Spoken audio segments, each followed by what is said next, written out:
Bueno, muy bien, muchas gracias. Bienvenidos a esta última sesión de cierre de esta conferencia. Quiero aprovechar de agradecerle a todos los participantes y a quienes han intervenido en las sesiones anteriores. Dado que dos de nuestros panelistas son de habla inglesa, vamos a conducir esta sesión en inglés, así que tenemos como siempre la interpretación al español. Y voy a partir por presentar a nuestros panelistas. Señor Aurel Schubert, Director of General Statistics at the European Central Bank. He's also Chairman of the Statistics Committee of the European System of Central Banks. Chairman of the Contact Group on Data of the European Systemic Risk Board. And before joining the European Central Bank, he worked for 25 years at the Austrian Central Bank, 13 of those as Director for Statistics. He's a member of several Austrian and European statistical bodies. He's an honorary professor of economics at the University of Economics and Business in Vienna. Mr. Claudio Muñoz, he's a president of Telefónica Chile and president of the Digital Transformation Center. He's an industrial civil engineer. He joined Telefónica in 1986 as a student in practice, I believe, and a financial analyst. And in 1993, he completed an international training program at Southwestern Bell Corporation in the US. And since 2005, he settled in Spain and became director of Telefónica for the Americas and the wholesale division of the group worldwide. Since 2010, he's president of Telefónica Chile. He's also president of Fundación Telefónica, vice president of ICARE, director of Protectora de la Infancia, Fundación País Digital, and AmCham. He's also a representative of the private sector at the Strategic Investment Fund of Chile and advisor at the National Productivity Commission. And finally, last but not least, Mr. Paul Schreyer. He's the Deputy Statistics Director of the OECD. He has worked there for many years. He was previously research fellow at the IFO Institute for Economic Research in Munich, Germany, and assistant professor at the University of Innsbruck in Austria. He studied in Austria and the UK and holds a PhD in economics.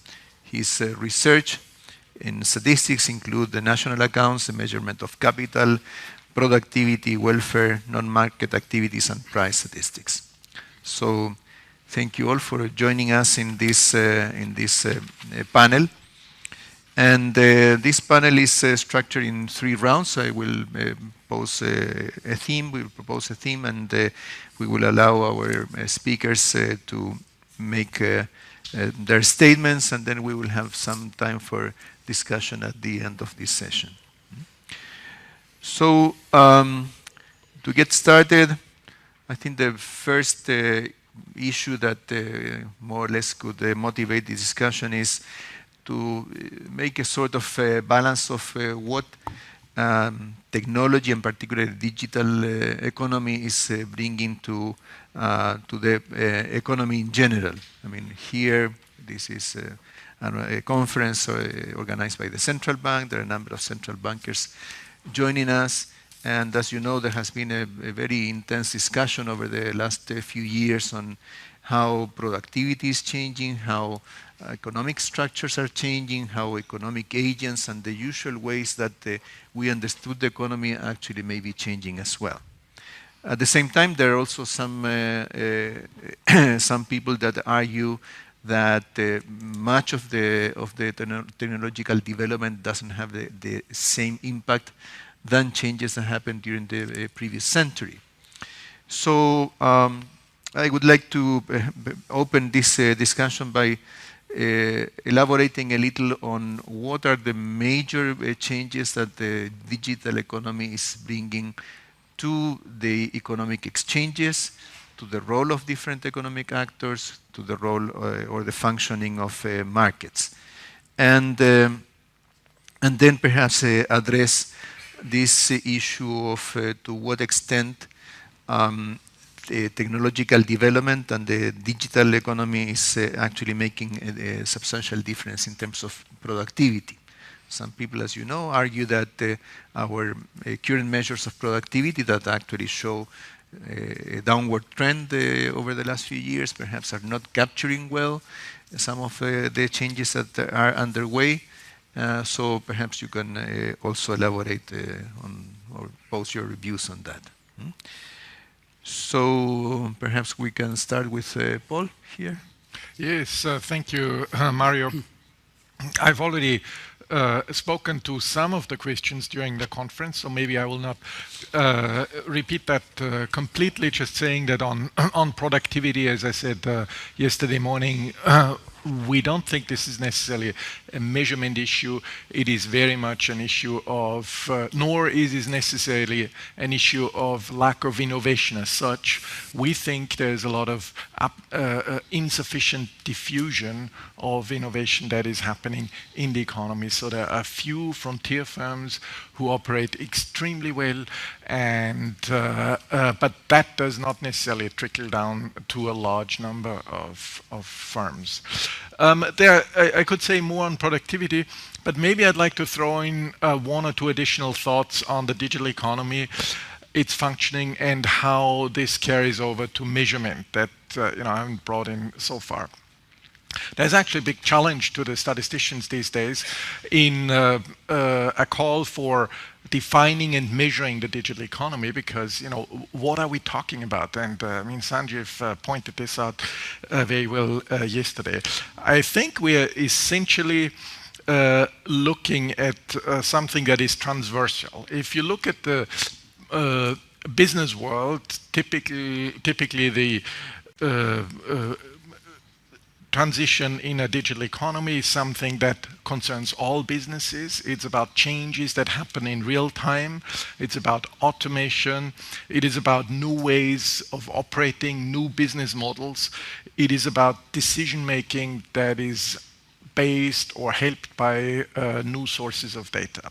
Obviously, if you think about it in this way, you cannot, or it is very hard to conceive the digital economy in the form of a particular industry in the classical sense, or of a particular product in a classical sense. So it is really a multidimensional concept.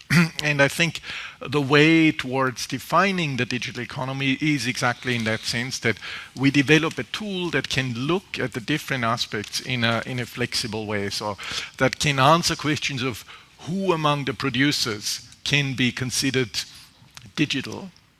And that cuts across industries. And if you think of the digital providers today, Amazon or others, they are not only in the retail industry anymore. They're suddenly in other areas as well, insurance and what have you. We'd also like to know about what sort of products could we conceive as being digital? What is a digital product? Is it a product that can be digitalized, or is it a product that wouldn't exist without the internet? Or, there are many ways of looking at that. It depends on the question in something. Another aspect is how are transactions being carried out. So is the ordering, the enabling, and the distribution happening in a digital way? And who benefits from this? So I think we need a flexible measurement framework to come up with answers to different questions, rather than with a single answer or a single figure in terms of the digital economy is X% of GDP. I don't think that does our purpose justice. My second remark here in terms of measurement is, in thinking about the digital economy, and analyzing it, we need to anticipate statistical demands that will come through. What do I mean by this? I'll give you two examples. One of the concerns, of the policy concerns in OECD countries with the digital transformation is, of course, about jobs, but more specifically about not only about job quantities, but also about job quality. There is a lot of discussion how the digital economy affects the type of jobs that we are carrying out, that some people are carrying out, job quality in the sense of pay, in the sense of physical environment of jobs, in the sense of job security. And if we ask to respond to these things, to analyze them statistically, we find that we don't necessarily have the right tools at this moment. So I think in observing what sort of questions are asked by policymakers, we as a statistician, as statisticians, we need to anticipate the demands that will come or are already before us to respond analytically to these tables. So job quality is one aspect. Another example, and I will finish with this, is of course the whole debate about whether the digital economy will replace jobs, and if so much, if so, how many? There are of course many debates around that. I won't go into that, except for saying that there is of course a direct link to the skill level that is involved, not necessarily in a linear way. There are lots of people who say that both very low skilled and very high skilled jobs may actually be preserved, and the big effect will be in the sort of the middle of the job, bank clerks and so on, things that are subject to artificial intelligence and liable to substitution there. But even within these skill categories, we may want to ask, can we analyze new demands for data? Can we analyze new demands for information? Do we have the statistical tools? And I'll finish with an example here that I got from a conference not too long ago, where artificial intelligence was presented, and the example of self-driving buses and cars were given. And so the presenter showed the image of a school bus that was there without a driver. Okay, now technically this is something that will soon be, or is already available. And of course the first reaction is, well, this will make drivers redundant because you don't need anyone who holds the steering wheel. But then the second thought is, of course, well, maybe as a parent, somehow you're still unhappy if your 10-year-old child sits in a bus that is driven somewhere and there's no driver. And that makes you think of that there's actually another function that this bus driver has in terms of supervising the children. So that means there's a transformation of skills that is enabled by or endorsed or triggered by this technological change, which may not make a person redundant. It may make a driver redundant, but not a person with other skills. Well, what does that mean? Do we have the statistical information to think about these things? Do we have good information on occupations, for example? I don't think we are necessarily there, certainly not in a modern sense of the thing. So I guess there are many demands that for statisticians that come out from this digital transformation, and we are well advised to try and anticipate them as far as possible. Okay, thank you very much. Yes, not long ago I attended this conference of the ECB where there was a lot of this discussion, and part of that had to do with the extent to which there may be sufficient spillovers from labor-saving activities that actually by raising salaries of skilled workers may generate enough demand for other activities, and particularly for services. But perhaps one issue there is to what extent the technological development actually is also generating some labor saving in the provision of services. So I think that's one of the issues to think about. So Laurel, your turn. I spoke of the ECB, but of course you are the representative of the ECB here. Okay, muchas gracias. Quiero estar, es un gran honor y placer de estar aquí en la conferencia. Fue muy interesante. Quiero felicitar a Gloria y el Banco Central para organizar esta conferencia. Pero ahora voy a hablar inglés. So thank you very much for inviting him, and maybe it's wonderful to be back to Santiago.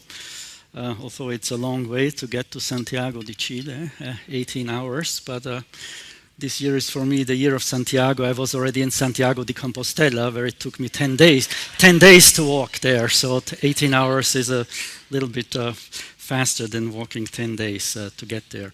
Now, as you know, central banks are a little bit Janus-faced in this area of statistics, because we are both very high demanders of data, and we are also producers of data. So for the moment, I want to address more this question of the demand for information. And as I think, Governor, you already alluded a little bit yesterday in your introductory speech. You referred, I think, if I understood it correctly, to Borio's papers, the question about has inflation or the inflation dynamics changed, or has globalization, the technological change changed? Are there real factors, or maybe we underestimate real factors, how they affect inflation? And as you know, as a central bank, we have the mandate to keep inflation in check. We have a set goal to keep inflation below or close to 2%. And so now the question, all these questions which were addressed here are very, very crucial. Are we is inflation still working, or is the dynamics of inflation the way it used to be? And people, like Charles Goodhart say, we never really understood how inflation works, and now even more so. And so how does globalization and the technological change affect the whole inflation processes? Are there symmetrical effects which reduce potentially the response of inflation to labor slack? And so, and we'll back in a moment to these questions of wages. Or maybe there are also asymmetric effects which affect different sectors, different countries differently. So this is all relevant for a central bank which has as its mandate to ensure price stability, and a central bank which is very much focused on evidence-based policy making. So this is absolutely crucial. As you know, a little bit of discussion currently of the inflation rate being stuck somewhere close to 1%, at least the headline inflation rate. So it is a very much discussed question. Why is inflation not picking up? Although the economy is improving, the slack is declining, and why are especially wages not reacting in the way the Phillips curve used to predict? And there, obviously, questions like what's the potential effect of globalization, of new technologies, new competition? This is very crucial to know. Otherwise, your policy decisions might be, you might make wrong decisions, or you might set your goals wrong and you try desperately achieving your goals, but maybe there were structural changes which have happened, and that's why it's so important for us, the work you are doing, that we really measure those things correctly, because there it's really one-to-one set into policy actions, and maybe we are not doing the right policies because we misunderstand how the world works, or how the world has changed in how it works. So in that sense, I think it is absolutely crucial to understand GDP, what is really GDP, how is growth really happening, what's happening in the labor markets, how are wages reacting or not reacting to changes in supply and demand in the labor markets, and what is the effect of this on our inflation, which we have set as more or less as a target. So in that sense, I think this work is absolutely crucial, and we very much follow it, and very much depend on the insights which are gained here. And that leads also to the question which you mentioned, which is, do we measure productivity correctly? Because that is absolutely crucial. And you know that whole discussion, are we in a secular stagnation? What is the real interest rate for the future? Mm-hmm.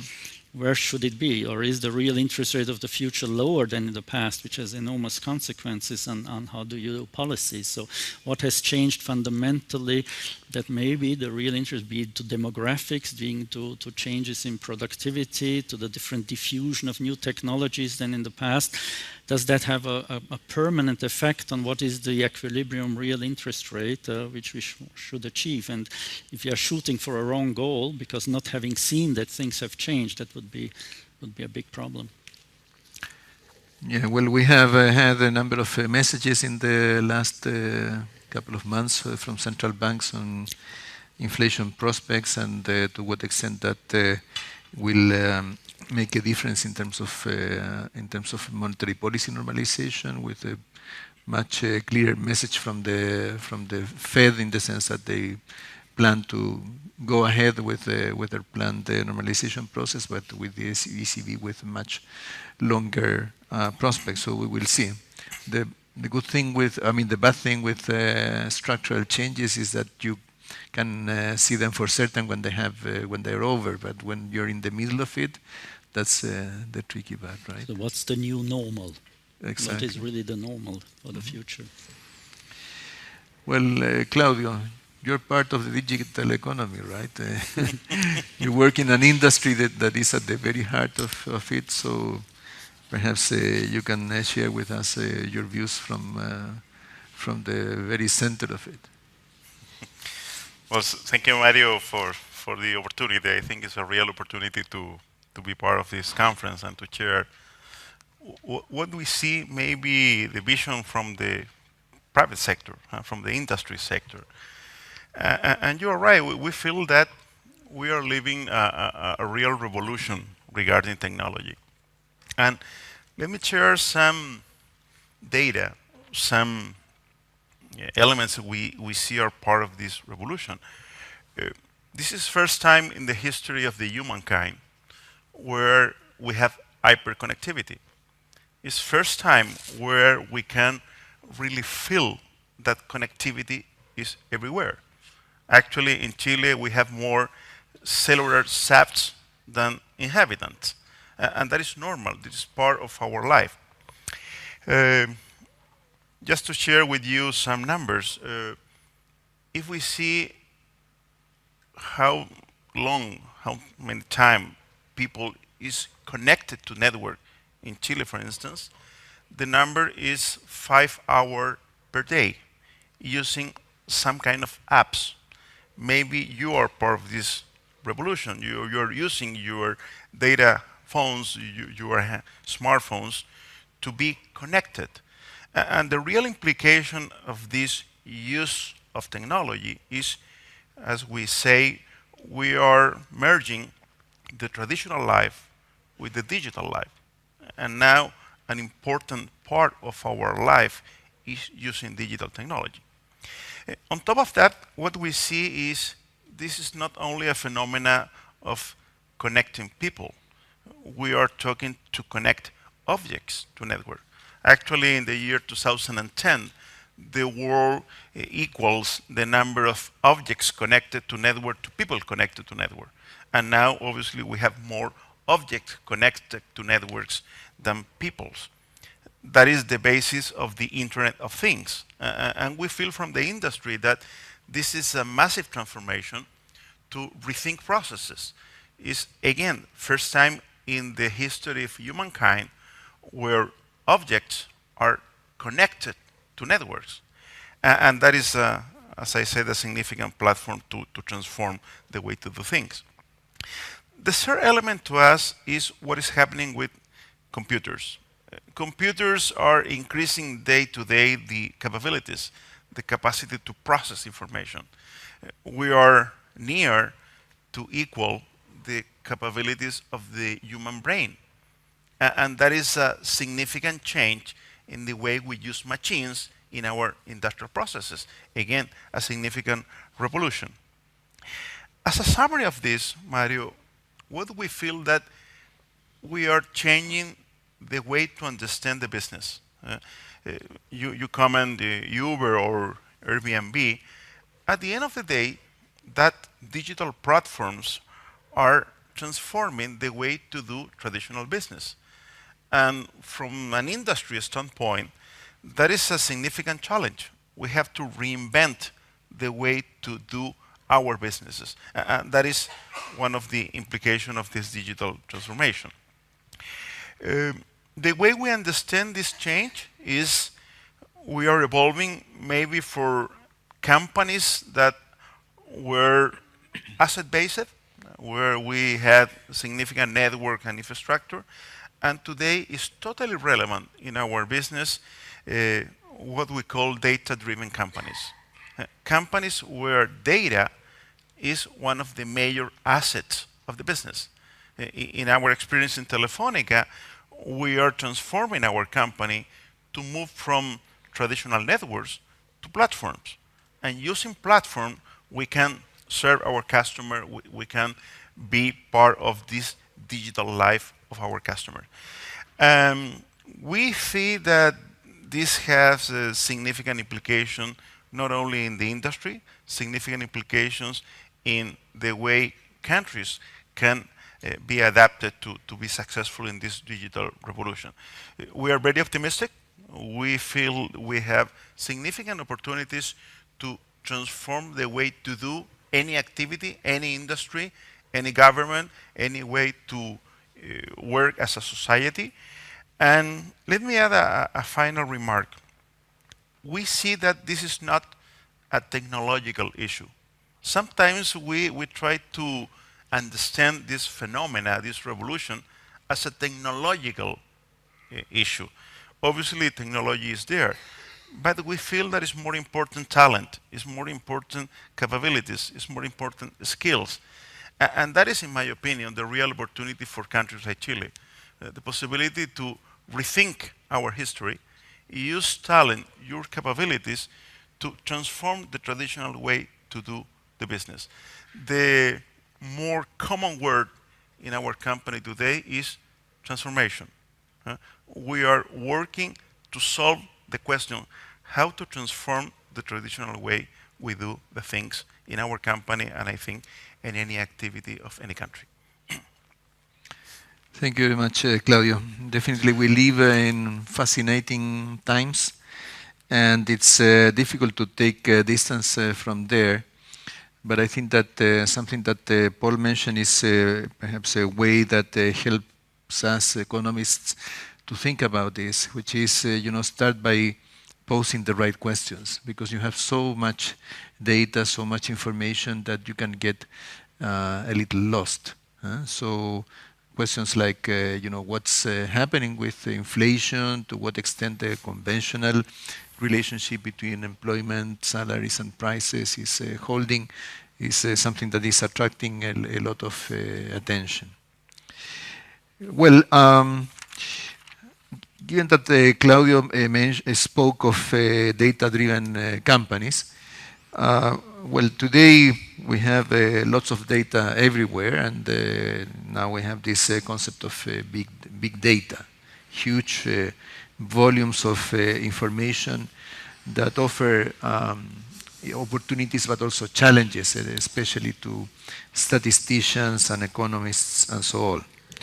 So, but here I think that one of the issues is that while on the one hand having too little information may be a problem, and we deal with that in many areas, there is also an alternative problem, which is having a lot of information, too much information, and having a difficulty in charting waters through that.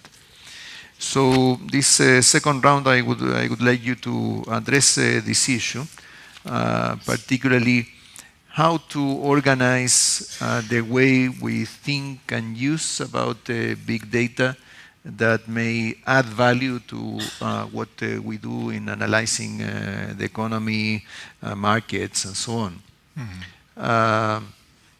Telefónica, of course, is a company that deals basically with data, and perhaps, Claudio, in this second round, you could start by sharing with us, how what opportunities you see in using that data, exploiting more the information there. What are the challenges, the constraints, or the risks in doing that? Well, totally agree, Mario. In my opinion, one of the key challenges we have as a company is to understand the impact of data in our business process. Obviously, we have challenges with the size of and volumes of data. Obviously, we have to understand that data is everywhere. The data is in any part or in any contact or in any part of the experience with our customer. And obviously the challenge is we say in Telefónica, the ability to transform data into knowledge, the ability to transform data into good decisions. And that is probably the main challenge for a business or for a company like ours. Obviously, we need and we must be very clear with, at the end we have to manage two challenges. One is privacy.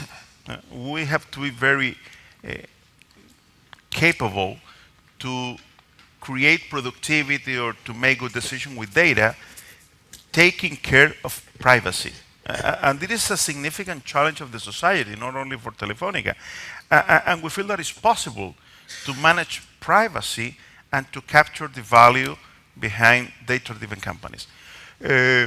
Maybe society must discuss what is the best way to assure privacy of the information and at the same time to use in the better way possible data.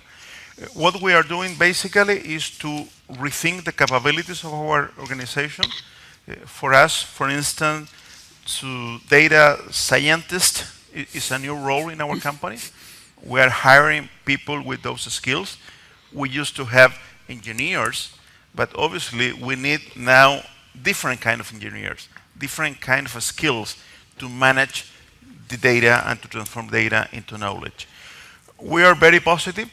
Maybe the solution to take care of privacy and capture the productivity is to solve in a better way the anonymization process of information. I think this is a significant discussion. We would like to introduce here the idea that anonymization of data could be a separated function of the companies to be sure that the algorithm to assure that the register, the data, the different element of information for sure are used with anonymization. And if we are able to solve that issue, maybe we can move companies to be very positive using data and using talent and skill, making good decisions. One last comment, Mario. The main challenge we see is the traditional approach was to collect the information, to store in a computer, and after to produce some report and some decision. What we see now is this challenge is real-time decisioning process. The real advantage for a company like ours is to be able to make decisions in real time. And that is the real experience for customers. That is the real change in the way we do business.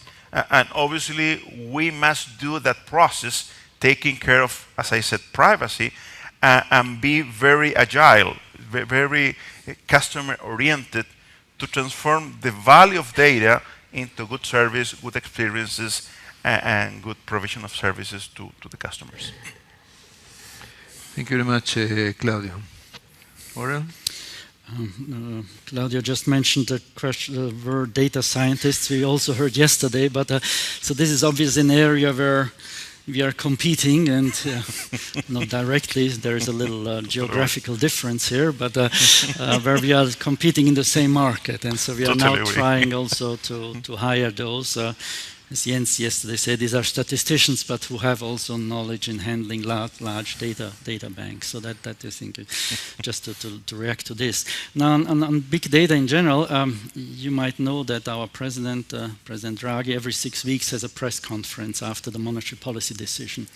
So again, on the 26th of October, the next big one. Mm-hmm. And I still cannot really, in the beginning, he always tells about the economic situation that led to the decision. And I'm still hard for me to imagine that one day he will go out and say, you know, having looked at the latest Google Trends data and combining it with the Twitters from yesterday, we see there is an improvement in the mood, and so we raised interest rates.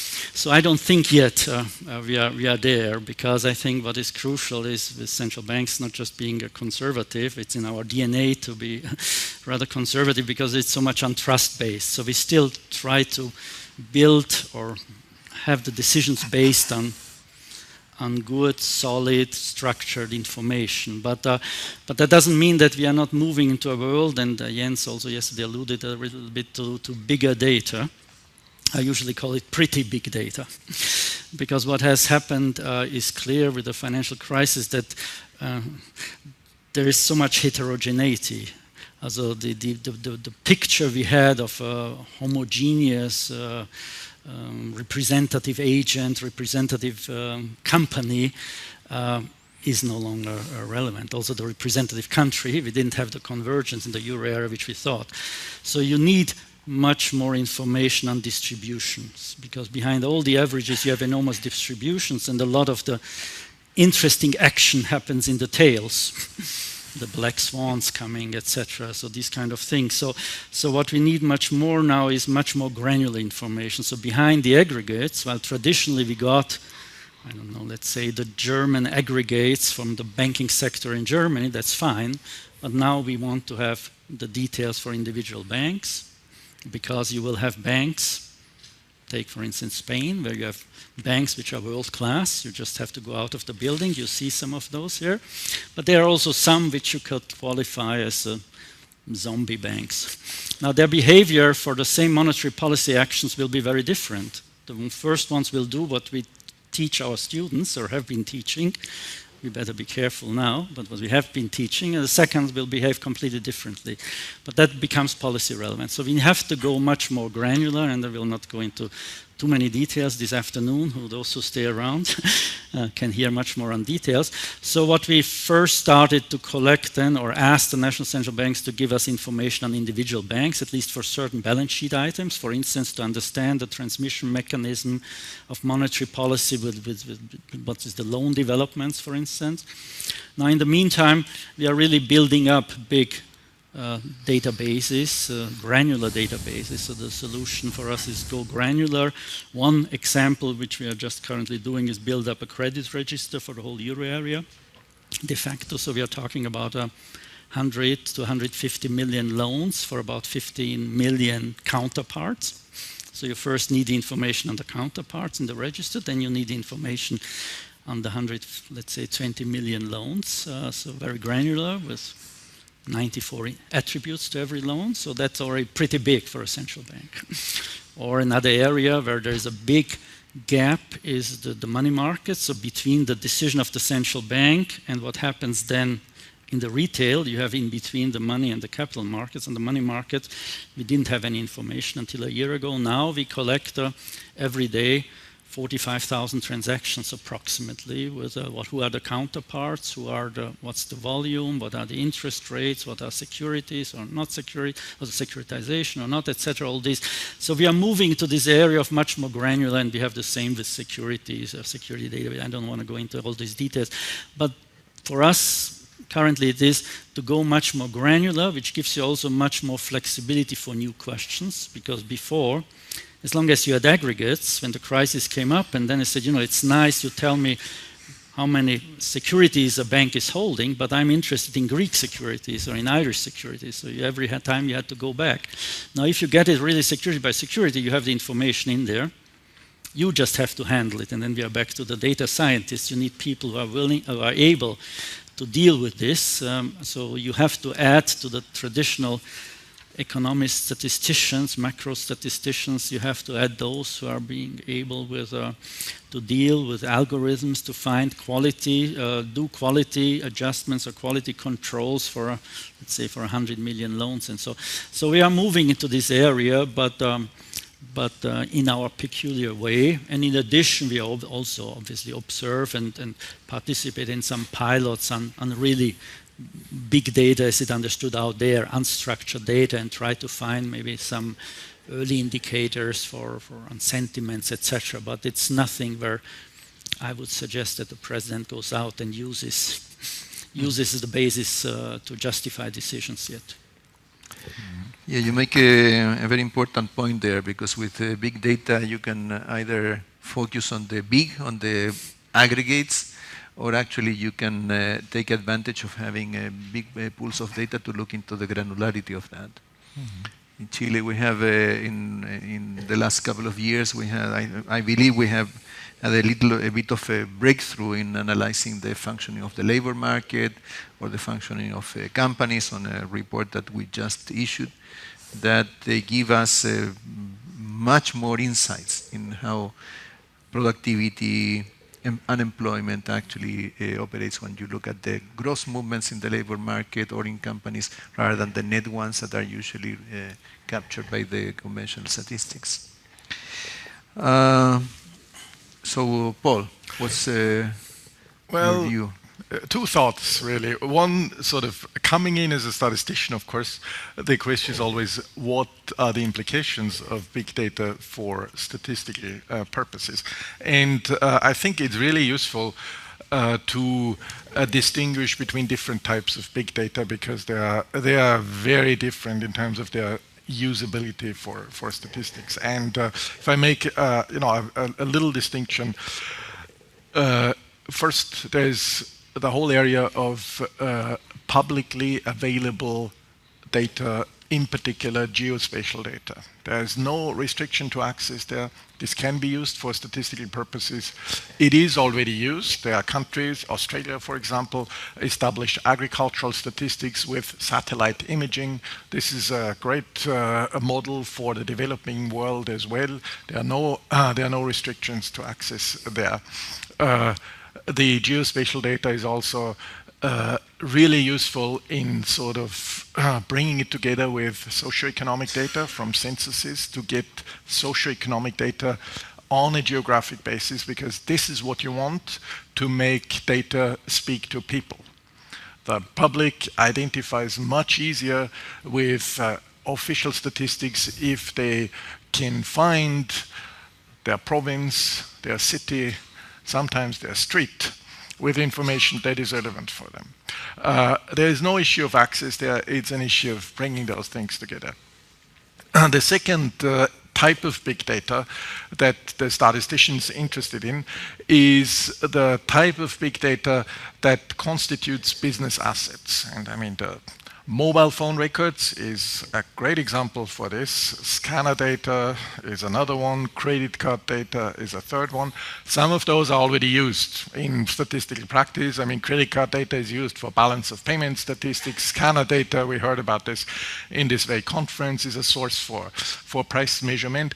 But there are other sources, and I mean, I just mentioned the mobile phone records. For example, these are conceivable sources to establish tourism statistics, because they allow you to follow,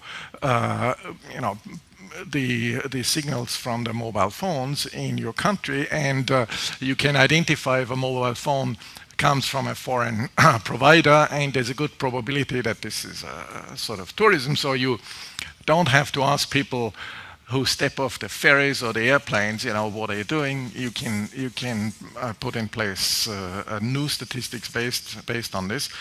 Again, this is something that has already happened in a number of places. But here, of course, access is much more complicated, for the very reasons that these data are business assets. So businesses consider them assets that they increasingly are using, and their usage for statistical purposes, well, either one has to pay, I mean, if this is fully commercialized, like with scanner data, or one has to overcome the other hurdles that exist. I mean, privacy considerations are one very important consideration here, where sometimes the companies are not only reluctant but legally constrained in terms of sharing the data if there's any risk of violation of privacy issues. But I think this is where the public institutions, statisticians, have a role to play in establishing sort of a dialogue with the private sector to deal with these issues. And one can think of different things. I mean, you mentioned the need to go further in terms of confidentialization of your data. Well, in the national statistical offices are professionals in data confidentialization. I mean, they have been doing this for decades and decades. So why not thinking about alliances where, you know-how is brought in from professional statisticians about this to the private sector. So, one can, and the information can be exchanged, because the statistical offices are never interested in the individual as such. They're always interested in the variable, in the aggregate. And there are many ways of doing that. So I do think there's a space for dialogue, for interaction between the business world and the statisticians. In this conjunction, then you have social media. That's yet another big data source with its,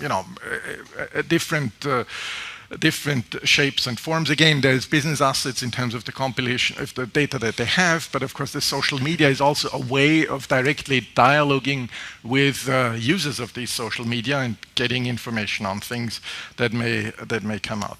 Finally, administrative data is another source of big data, and we've been talking about this. And there are yet other challenges to access them for the statisticians. I'd just like to emphasize in this context a point that I think was very well made by Sandra yesterday.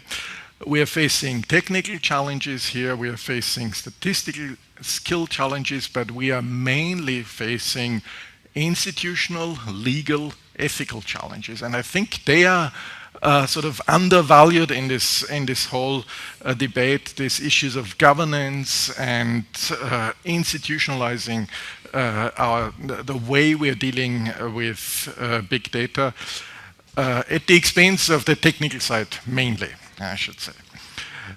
So I think we need to develop our capacity there. By the way, the Irish case when I talked about tourism statistics, I was referring to Ireland, and the establishment of the tourism statistics did not work in Ireland for legal and institutional reasons. Everyone was happy. The mobile phone companies, Irish Statistical Office, were ready to interact to produce the statistics, and the Privacy Commission had concerns, and the process was held back. So just to underline this importance of legal, ethical, institutional, and governance issues. Second small point, if I may, when I say we, I mean at the OECD internally. Otherwise, we try actually not so much to speak about big data, but rather about what we call smart data. Because we really try to think about it in terms of new innovative sources of information, and they're not necessarily big. Also, you can have new sources, and I'll give you one or two examples in a second. But maybe more in general terms, we think that these new sources of information ideally or usefully complement a lot of the existing statistical tools that are there. In terms of providing more timely information and in terms of providing more granular information. So with combination of these sources, you can drill down. I mentioned the spatial aspect before, but we want to drill down in terms of gender, in terms of ethnicity. I mean, how else would you ever find answers to the Sustainable Development Goals if you don't have this sort of granularity that comes out? Sometimes this is a necessity. There are traditional surveys in OECD countries where it is increasingly difficult to cover certain parts of the population because you can't reach these people with traditional, phone interviews or people going out with forms, and you cannot afford losing, a part of the population because you can't reach them in a traditional survey. So you have to think of new ways of complementing this information for statistical purposes. I'll give you 3 brief examples of sort of smart data projects that we are pursuing at the OECD, just to give you a flavor of the usage. The first one relates back to this geospatial combination with economic data. The geospatial data allows you to get information on air quality on a rather low, high definition grid. You can combine this with information on population density to get a pretty good indicator of the exposure of population to pollution. The advantage being that it may not be in some cases as good as the pollution data that comes from monitors out in the street, but it's really useful for an international organization because you have these numbers for the world as a whole, and they're comparable, and you can test them, and they're publicly available. Second example is we had a little project with Facebook on interrogating small business owners who use Facebook as their sort of page for their business, to ask them, throw out a questionnaire to ask them about impediments to expansion of the business and so on. And Facebook was very interested, and we formed a little coalition whereby we helped them to formulate the questions, and they disseminated them to their users. And we got a reasonably good response rate. Of course, the Facebook users are not what a statistician would call a representative sample of the SMEs, but again, you can help, because we have data on the distribution of SMEs, so we can sort of weight up things to account a little bit for that bias. So again, there are sort of mutual interest projects that one can define between industry and statisticians. The third and last example is an example for smart data, because it's not big data. We have put in place what we call Trust Lab, which is an exercise in behavioral or experimental economics, if you want. So we've made a coalition with a university in Paris, and they've set up interview protocols where people from different countries play games, and you observe whether they behave in a cooperative or non-cooperative way. And we're running these for a number of countries to get some sort of indication of the trust capital that you find in countries. And as we all know, trust is a really important ingredient for the business world. Okay, so once we have enough observation on this, we can sort of link it back to what we see in terms of economic performance. And we think that this is, it's a small example, but I still think it's a nice project for what I would call smart data with a completely sort of new methodology. Thank you. Well, I'm glad that you raised this example in the end, because Trust was the latest project that I worked on before leaving the OECD. Yes, you may remember that I made the presentation at the Statistics Committee, so it's great to see how it has evolved. Yeah. But I think it's a good example of something that I would like to bring into this final round, which is that statistics offices still rely a lot upon surveys, in many cases combined with administrative data, administrative databases, but then there is this whole world of big data out there.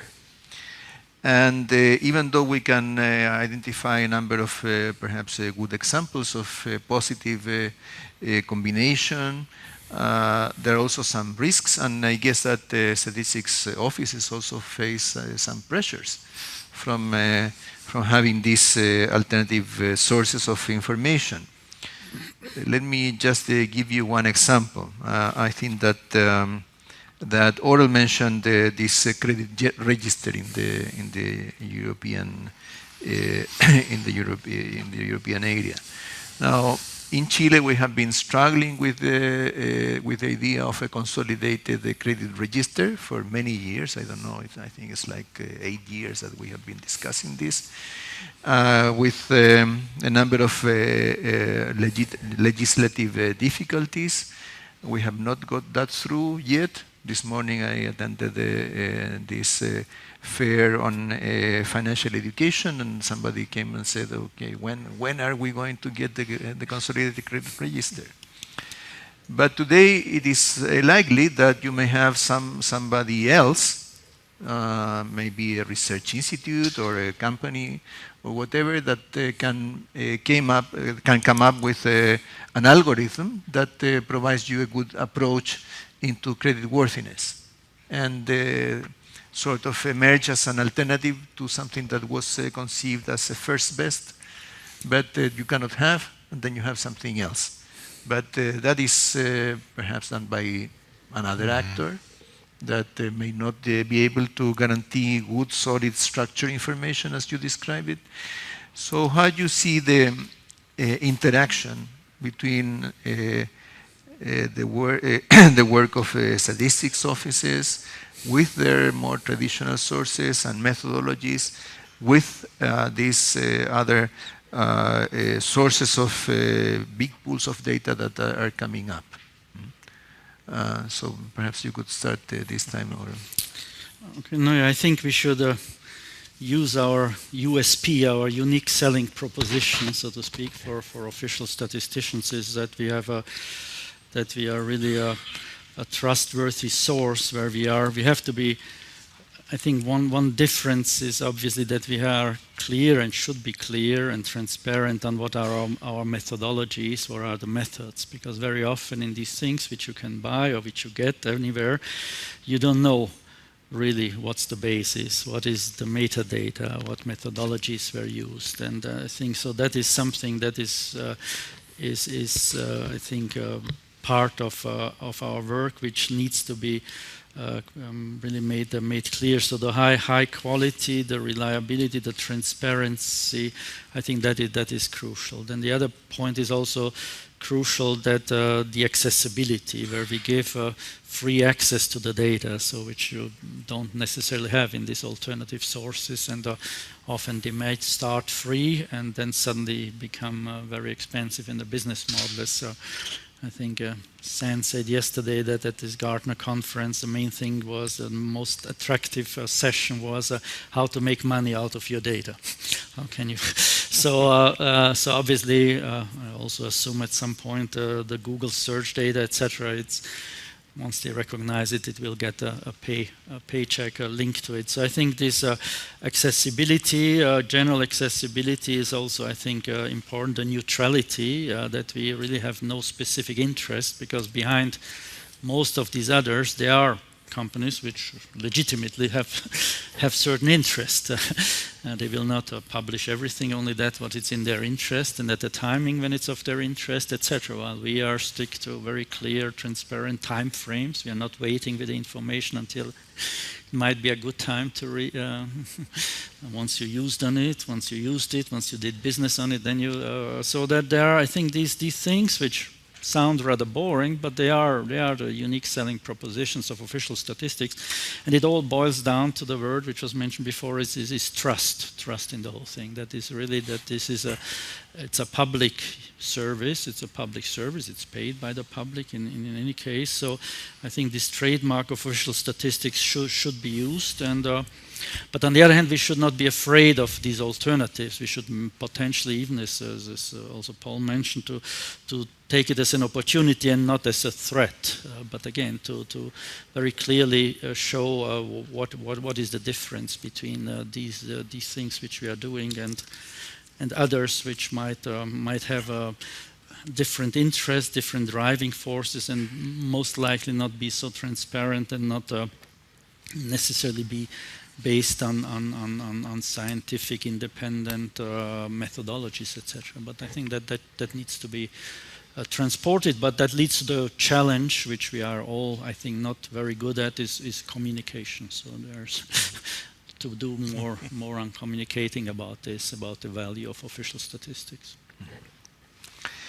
And what about the side, the methodological side to this? I mean, Paul, you're an expert on national accounts, among other things. The OECD is a well-known generator of standards, and I guess that from time to time some of these standards need to be revisited to see to what extent they may be becoming a bit of a straitjacket, or you may not be able to capture a number of things. So what do you see as the challenges on the methodological side in building official statistics? Well, I mean, if you take the national accounts as an example, there is a sort of a general cycle in renewing the standards of national accounts. If you look backwards, it was about a 15-year rhythm when there was sort of revisions to the system of national accounts. So and people are indeed sort of thinking about starting,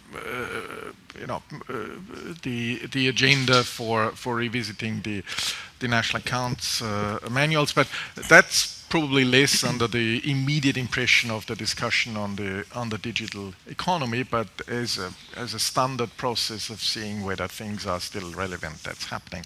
I don't think that our current accounting framework is something that is really so far off that it would constrain us in producing useful figures right now. I think the challenge is much more in filling the parts of the existing accounting frameworks that are still empty. Yesterday I mentioned the balance sheets in our national accounts. There are many empty spots there, and there's a lot of work to be done, including to discuss about the digital economy.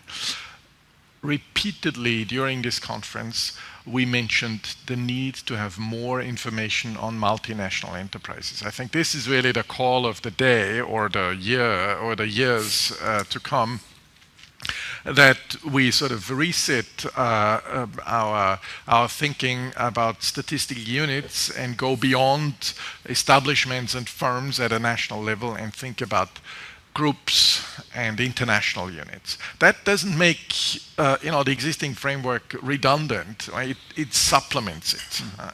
And so I think we should spend more time on getting this right, these new units and information on M&Es, right, rather than spending too much energy on reconceiving the basic framework now. It also goes into breaking down existing aggregates into new and meaningful subcomponents. That again doesn't mean you conceive a new framework, but you want to know about production, whether, as an example, is production, how much of production comes from domestically owned firms, how much comes from internationally, from multinational companies. This is the sort of information that we want, and this is the sort of information we need to develop. It was said today, it's actually not obvious. You need to agree on how you define a multinational company, what level of control you need to have to classify it one way or another. But I think this is the relevant information. The other example that came through was the intellectual property assets. I mean, how are they dealt with in the accounts? We need exchange of information between statistical offices so that we have symmetry in treatment when these movements happen between countries.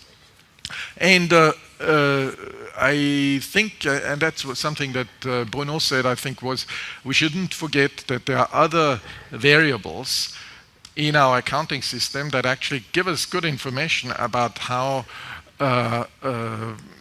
people are doing materially. Household income, or for other purposes, net national income is something where some of the issues can be avoided that we have with GDP, and it's a meaningful figure for how well off a country is, because you pick up terms of trades and so on.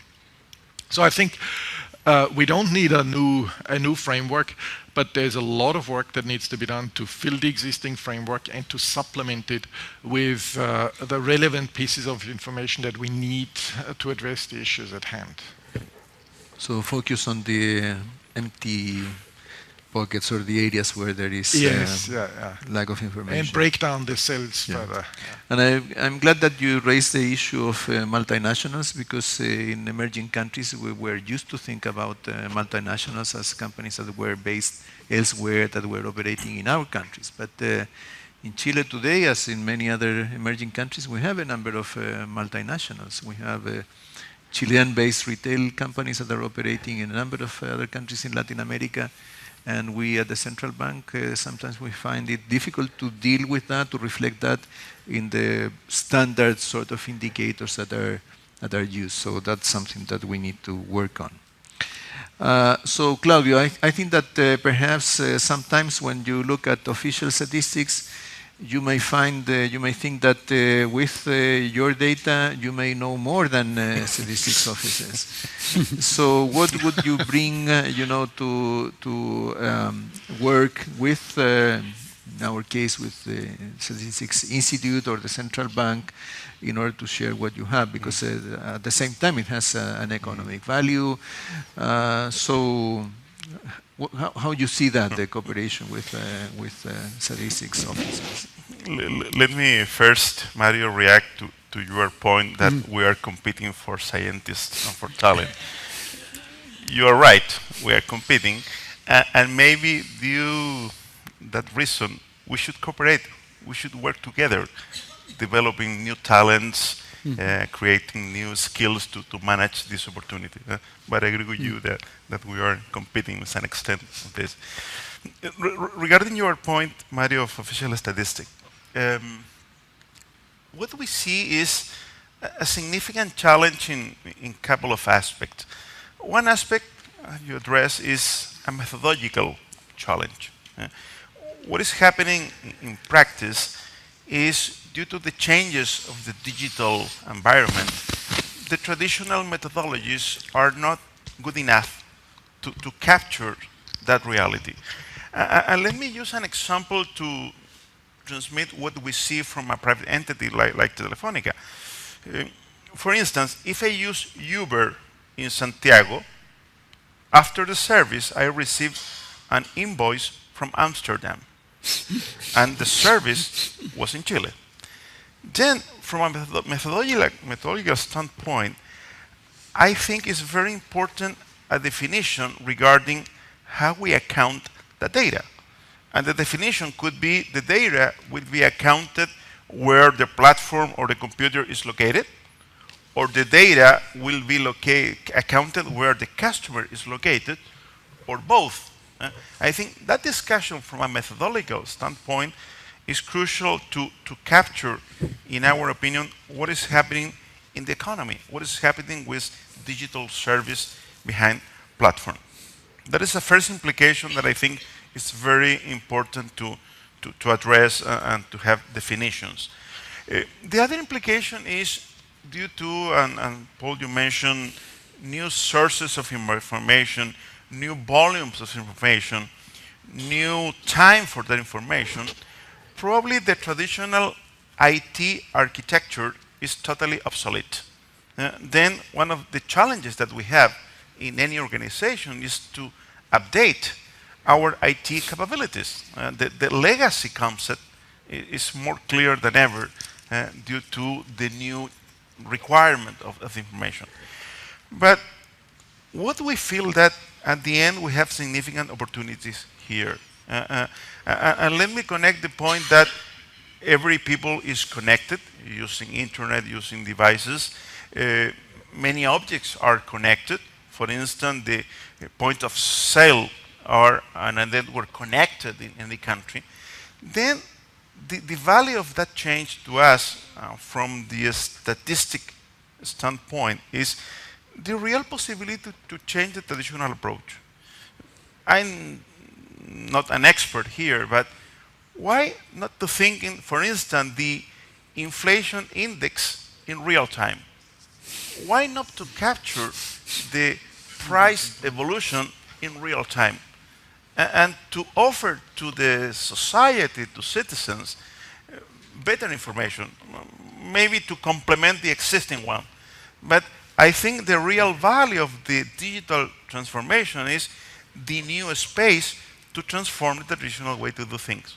And I think you as a central bank authorities has a significant power, a significant possibility, maybe working together to add that value to society and add that new source of information to a better development of our countries.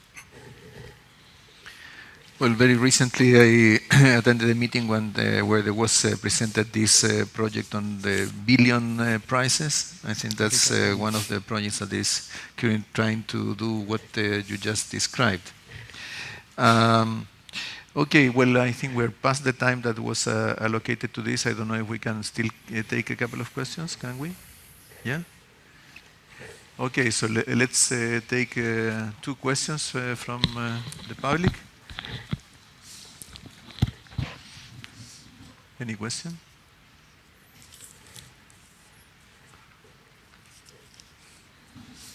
Hi.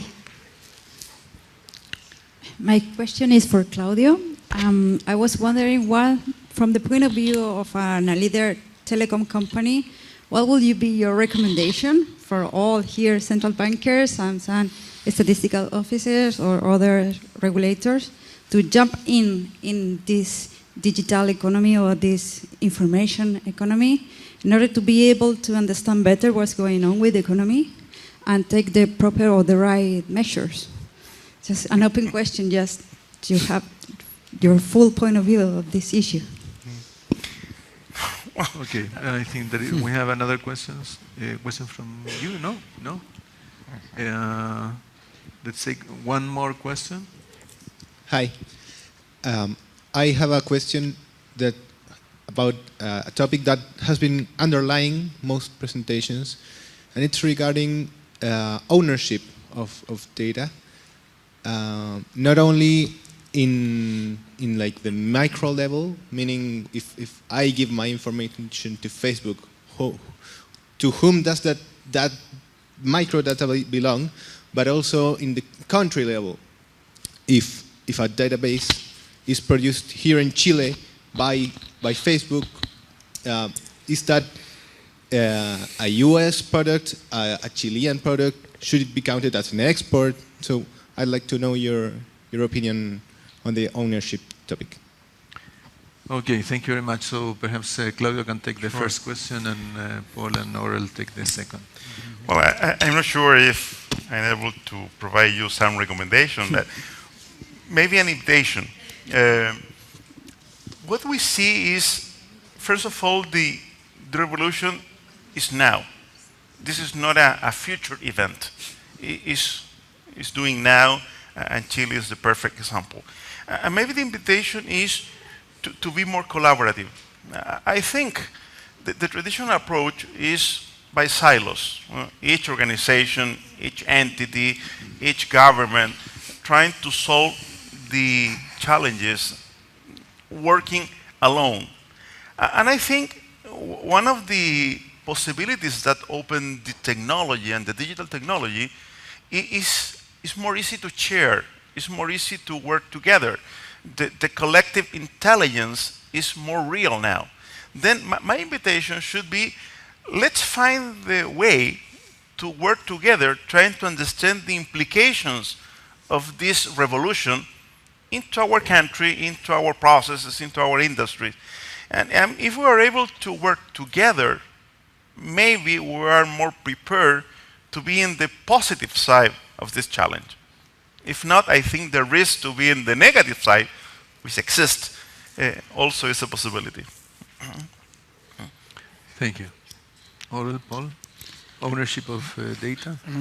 I think I don't know too much about the ownership. I'll leave this to Paul. But I think what is important, and it came also up also yesterday, I think, which is absolutely crucial, is this question of sharing of information. So I think there we could we could do much better, at least within the official sector. So it's starting within the institutions, but between the institutions, nationally, but also internationally. I think there is would be enormous value added. And my view is, it might be questioned, that our rules and regulations in that respect come from a pre-digitalized age. They come from a paper age and are leftovers. And every time you try to do anything, even within the institution, between banking supervision and central banking, you need protocols. You have to go all the way up to the top for every tiny thing. Now, if there is a bank in trouble in Europe, the resolution authority needs our securities data.